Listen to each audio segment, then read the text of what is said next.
भूख के एहसास को शेरो सुखन तक ले चलो, या गजल को मुफलिसों की अंजुमन तक ले चलो।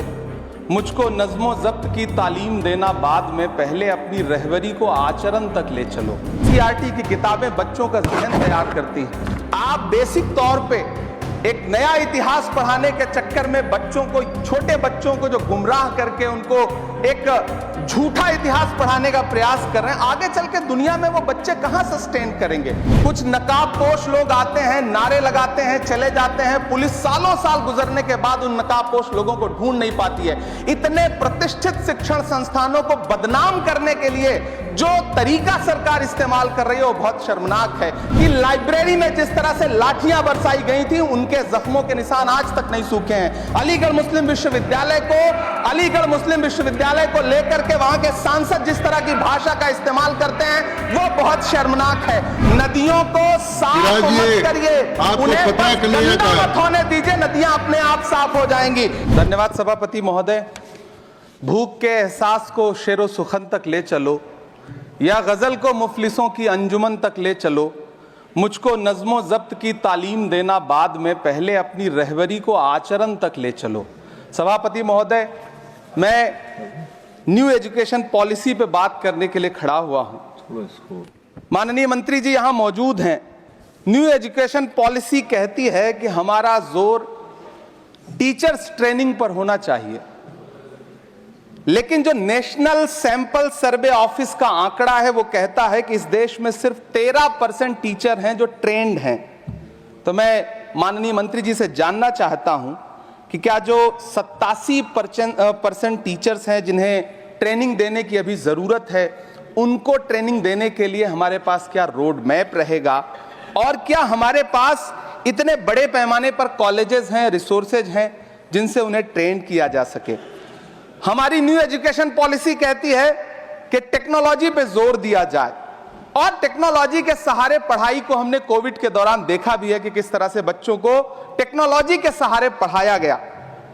लेकिन मैं माननीय मंत्री जी से पूछना चाहता हूं कि जब इस देश में 80 करोड़ लोग 5 किलो राशन पे गुजारा कर रहे हों, तो क्या उन परिवारों तक इंटरनेट, कंप्यूटर, लैपटॉप जैसी सुविधाएं पहुंचाने के लिए कोई रोड मैप है ताकि उनके बच्चों को शिक्षित किया जा सके।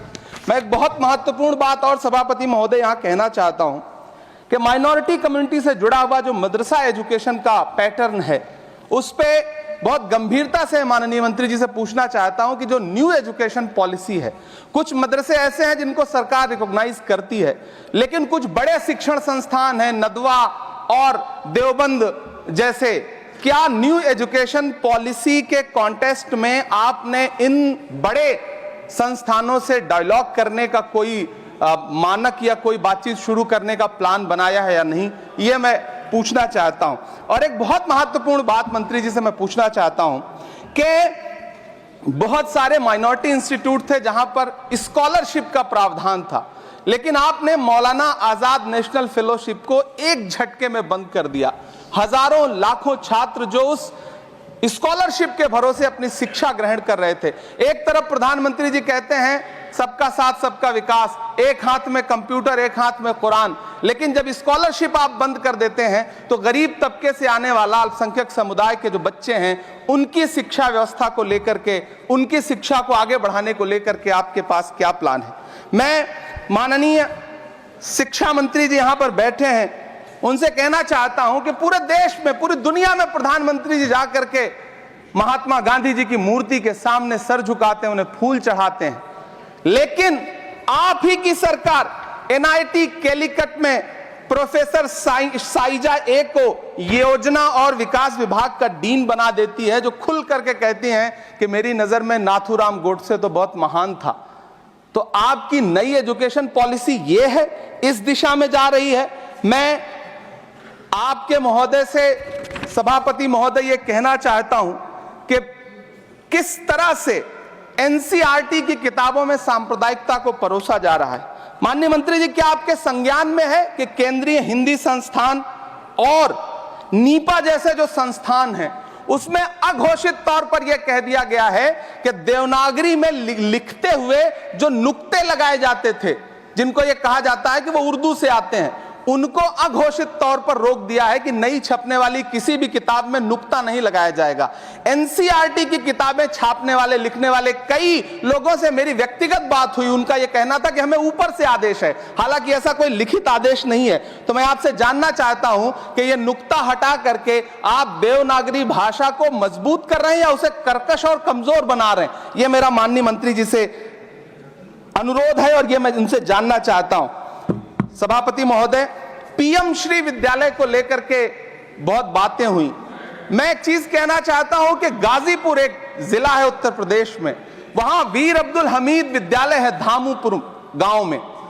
पिछले दिनों पीएम श्री कंपोजिट स्कूल का नाम लेकर के उस स्कूल का नाम बदल दिया गया, उसके सहारे भी सांप्रदायिकता परोसने की कोशिश की गई। जब सोशल मीडिया पे बहुत हंगामा खड़ा हुआ, हम सारे लोगों ने आवाज उठाई, तब फिर से बेसिक शिक्षा अधिकारी ने नाम बदल करके पुनः उसका नाम वीर अब्दुल हमीद, जो परम चक्र विजेता हैं, उनके नाम पे करने का काम किया।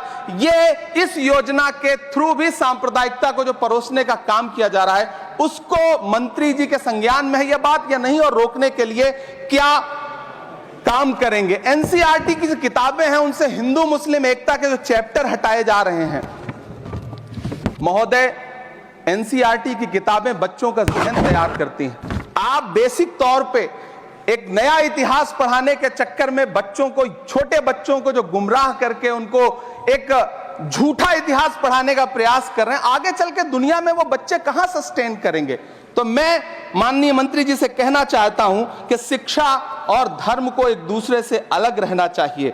मैं आज इस विषय पे बात करते हुए एक बहुत महत्वपूर्ण बात और कहना चाहता हूं कि दिल्ली विश्वविद्यालय में पाठ्यक्रम में जो बदलाव किए गए हैं, जिसमें राजनीति विज्ञान के पाठ्यक्रम से भीमराव, रामजी अंबेडकर, मोहनदास करमचंद गांधी, मोहम्मद इकबाल और भारत के संविधान पर आधारित शोध पत्रों को हटाया गया है।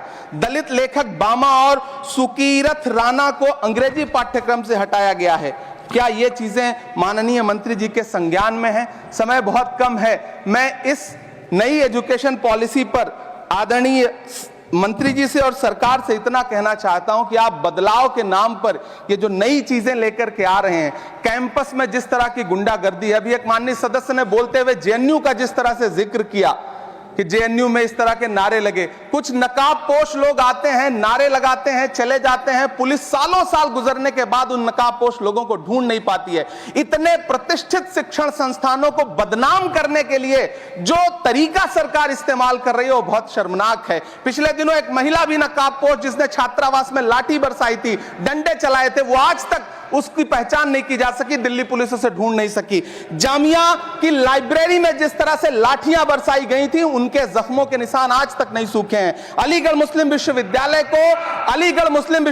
को लेकर के वहां के सांसद जिस तरह की भाषा का इस्तेमाल करते हैं, वो बहुत शर्मनाक है। माननीय मंत्री जी और सरकार से मैं आपके माध्यम से पूछना चाहता हूं और यह कहना चाहता हूं, आप बदलाव के नाम पर जो नई चीज लाने की कोशिश कर रहे हैं, महोदय, नदियों को साफ मत करिए, उन्हें गंदा मत होने दीजिए, नदियां अपने आप साफ हो जाएंगी। सभापति महोदय, मैं तो कहना चाहता हूं कि जंगल मत उगाइए, बस पेड़ों को काटना बंद कर दीजिए, जंगल अपने आप उग जाएंगे। मैं तो सरकार से कहना चाहता हूं कि शांति स्थापित करने के लिए भाषण मत दीजिए, अशांति फैलाना बंद कर दीजिए, शांति अपने आप स्थापित हो जाएगी। मैं तो कहना चाहता हूं कि प्रेम फैलाने पर लंबे लंबे लेख मत लिखिए, बस नफरत करना बंद कर दीजिए, प्रेम अपने आप फैल जाएगा। ये जो नई एजुकेशन पॉलिसी है, इसमें जिस तरह से गरीब तबके के लोगों को, हाशिए पर मौजूद लोगों को शिक्षा से दूर करने का प्रयास किया जा रहा है, वो बहुत शर्मनाक है। शिक्षा को निजीकरण की तरफ जिस तरह ले जाया जा रहा है, वो बहुत शर्मनाक है। माननीय मंत्री जी इस पर सोचें और इसे सुधार करने का प्रयास करें। इस सदन की तरफ से शायद इससे बेहतर बात, इससे बेहतर सुझाव हम नहीं दे सकते। बहुत बहुत धन्यवाद।